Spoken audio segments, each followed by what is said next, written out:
The spread of B1D1 Black Death has shocked the world. We have all the breaking news coming to you live from MNN, Medieval Network News.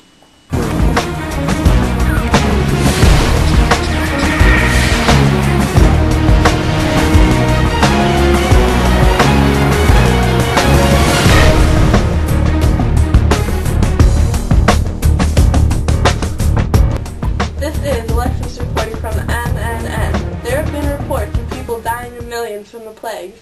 If you have any of the signs or symptoms of any of the plagues, you need to seek immediate medical attention in order to stop the disease from spreading.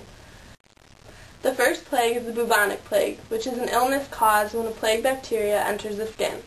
This usually is caused by a flea bite. If a flea feeds on an animal that has plague bacteria in its bloodstream, it will carry the bacteria and then transmit the infection if it bites a person. The bacteria travels to the lymph nodes in the groin, neck, or, hang on one second, the armpit, where they multiply to cause tender swellings in the boo-boos. Oh, sorry. The disease also can occur if a person is scratched or bitten by an infected animal, or if an affected animal carcass is handled within gloves and the bacteria enters through a break in the skin. Bubonic plague can be effectively treated with a variety of widely available antibiotics, and if untreated, it can be fatal in approximately 50 to 60% of infected people. The second plague, which is the pneumonic plague, affects the lungs and is a very severe illness. It can occur if a person breathes in the plague bacteria that were coughed by an infected animal or another person with the pneumonic plague. And after entering the lungs, the bacteria will multiply and cause life-threatening pneumonia. Pneumonic plague also can develop from bubonic plague if the bacteria enters the bloodstream and are then transported to the lungs. If not treated with effective antibiotics soon after symptoms onset, this illness is almost always fatal.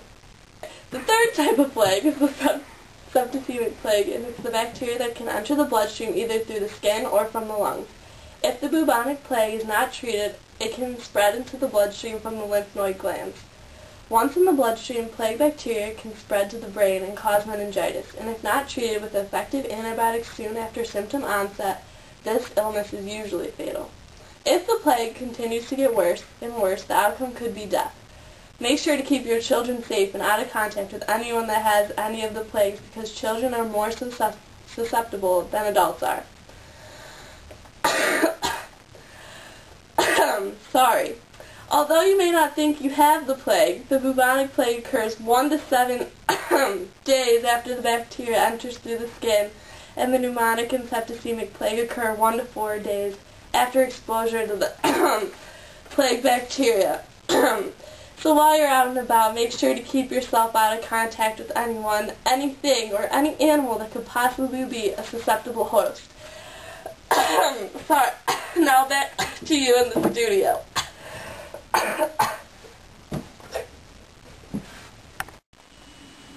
Now to Amanda with reports on where the Black Death has occurred. Thank you. Coming out of the east, the Black Death reached the shores of Italy in the spring of 1348, unleashing a rampage of death across Europe. If the plague had just stayed in one city, the contaminant might have sprayed Europe. Unfortunately, the plague spread when people fled to other cities. It is believed the plague originated in Asia and moved west with Mongol armies and trades. The first recorded appearance of the plague in Europe was in Messina in October of 1347. It arrived on the trading ships, which very likely came from the Black Sea and Constantinople and through the Mediterranean.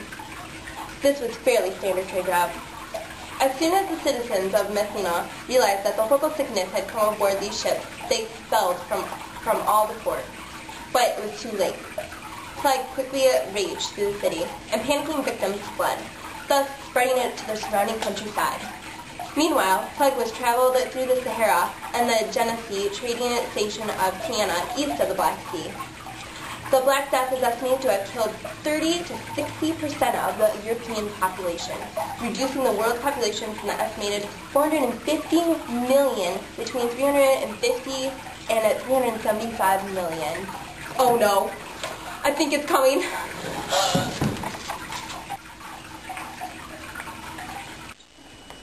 Thanks for that report. I know the question in your mind It's how to treat it. Now going to another report in the field, and the treatment of the Black Death is sweeping the world. Thank you. I am here with one of the physicians about the treatments used for the victims of the plague. So what is up with the beak-looking thing on your face? Well, I wear this mask so I don't get infected with the disease. It is used to prevent airborne particles from affecting me. Could I wear it? No, you cannot.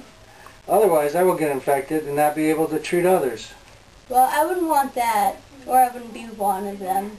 Well, anyways, describe in more detail what you are wearing. We wear these long white cloaks and boots to protect ourselves from infected fleas. Cool. So what do you do with the bodies after the person dies? Well, we took the clothing and burned them as a public health measure, and we also burned the bodies of the victims. That's kind of weird. Well, tell me, what do you treat the symptoms of the plague with, like the headaches, the stomach aches, and other symptoms? Well, for the headaches, the treatment was with sweet smells from herbs like roses, lavender, sage, and bay. For the stomach aches, it was wormwood, mint, and balm. For the lungs, it was licorice. Also, there was bloodletting or cutting open the vein near the infected part of the body. What other measures were taken when people got sick? Some of the people stated to burn sulfur or boil herbs to protect themselves from the air. Also, when a person was first presented with the symptoms, they were quarantined in their house so they would not get anyone else sick. Also, the healthy person was advised to leave the town or the country if they were able to afford it. Well, I know I would want to leave. So, it really does seem like a hard times for you. Yes, it is. Very hard. Thank you, physician. Back to you, Daryl.